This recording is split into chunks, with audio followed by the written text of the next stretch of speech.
வணக்கம் மற்றும் நமஸ்காரம். நான் டாக்டர் கஞ்சன் சிங், இந்தியா ஹோமியோபதியில் உங்களை அனைவரையும் வரவேற்கிறேன்.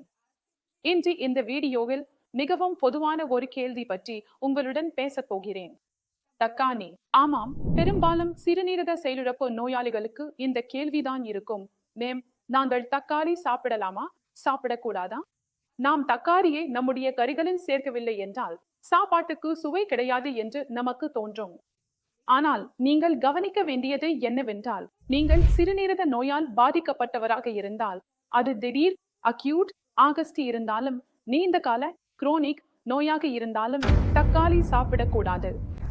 முதலில் தக்காளியில் என்னென்ன நன்மைகள் உள்ளன, அதில் என்னென்ன பயன்கள் இருக்கின்றன, மேலும் சிறுநீரக செயலிழப்பு கொண்ட ஒருவர் ஏன் தக்காளி சாப்பிடக்கூடாது என்பதை புரிந்து கொள்வோம். நாம் தக்காளியை கறியில் சேர்த்தால் அந்த கறியின் சுவை அதிகரிக்கும்.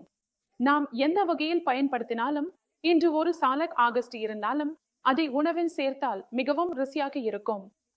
ஏனெனில் தக்காளியில் வைட்டமின் கே மற்றும் ஃபோலேட் உள்ளது. இது உங்கள் இதயத்திற்கு மிகவும் நல்லது. ஆனால் இதற்கு மேலாக தக்காளியில் ஆக்சலேட் என்பதும் உள்ளது. நீங்கள் சிறுநீரக நோயால் பாதிக்கப்பட்டவராக இருந்தால், குறிப்பாக சிறுநீரக கற்கள் இருந்தால் தக்காளி சாப்பிடக்கூடாது. ஏனெனில் நீங்கள் தக்காளி சாப்பிடும் போது ஆக்சலேட் அளவு அதிகரிக்கிறது. இதனால் ஏற்கனவே உள்ள சிறுநீரக கற்கள் மேலும் அதிகரிக்க தொடங்கும். அப்படிப்பட்ட நிலைமையில் நீங்கள் தக்காளி சாப்பிட்டால் உங்கள் கண் அளவு அதிகரிக்கும். கண் அளவு அதிகரிக்கும் போது அதேபோல் நீங்கள் சிறுநீரக செயலிழப்பை நோக்கி நகர்கிறீர்கள். இதுவும் ஒரு காரணம். அதனால் தான் நீங்கள் தக்காளி சாப்பிடக்கூடாது. இதற்கு மேலாக தக்காளியில் பொட்டாசியம் கூட உள்ளது. நம்முடைய சிறுநீரகம் சரியாக வேலை செய்யவில்லை என்றால் அது பொட்டாசியத்தையும் நன்றாக வடிகட்ட முடியாது. நம்முடைய இரத்தத்தில் பொட்டாசியம் அளவு அதிகரிக்க தொடங்கும். இதனால் நம் இதயம் திடீரென நின்றுவிடும் அபாயம் அதிகரிக்கிறது. இதுவும் ஒரு காரணம். அதனால்தான் நான் நோயாளிகளுக்கு தக்காளி சாப்பிட வேண்டாம் என்று சொல்கிறேன். இதற்கு மேலாக இன்னொரு காரணம் இருக்கிறது. அது பாஸ்பரஸ். தக்காளியில் பாஸ்பரஸும் உள்ளது. ஒரு நோயாளியின் பாஸ்பரஸ் அதிகரிக்கும் போது அவருக்கு தோலில் அரிப்பு ஏற்படும்.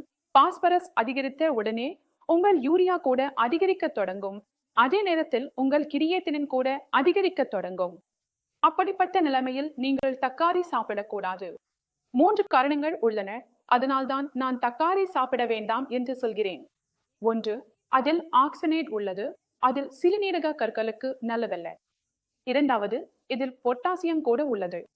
3. பாஸ்பரசம் உள்ளது. இன்னும் ஒரு முக்கியமான பொருள் இதில் உள்ளது. அதாவது தக்காளியின் இயல்பு அமிலத்தன்மை கொண்டது. நீங்கள் தக்காளி சாப்பிடும் போது அது உங்கள் மெட்டபாலிக் ஆசிடோசிஸை ஏற்படுத்தும். அதாவது உங்கள் இரத்தத்தின் pH அதிகரிக்கும். இரத்த pH அதிகரித்தவுடன் உங்கள் சிறுநீரக செயல்பாடும் மேலும் பாதிக்கப்படும். சிறுநீரகத்தில் அழுத்தம் அதிகரிக்கிறது மற்றும் உங்கள் அளவுகள் அதிகமாக இருப்பதை நீங்கள் காண்பீர்கள். அதனால்தான் ஒவ்வொரு சிறுநீரக நோயாளிக்கும் நான் தக்காளி சாப்பிடக்கூடாது என்று சொல்லுகிறேன். எனவே ஒரு சிறுநீரக செயலிழப்பு நோயாளி அவன் சிறுநீரக கண் பிரச்சனையால் பாதிக்கப்பட்டவராக இருந்தாலும், திடீர் அல்லது நீண்ட கால சிறுநீரக நோயால் பாதிக்கப்பட்டவராக இருந்தாலும் தக்காளி சாப்பிடக்கூடாது என்பதை நீங்கள் புரிந்து கொண்டிருப்பீர்கள் என்று நம்புகிறேன். இன்றைய வீடியோவில் இவ்வளவுதான். அடுத்த வீடியோவில் மீண்டும் சந்திப்பேன். அதுவரை நன்றி.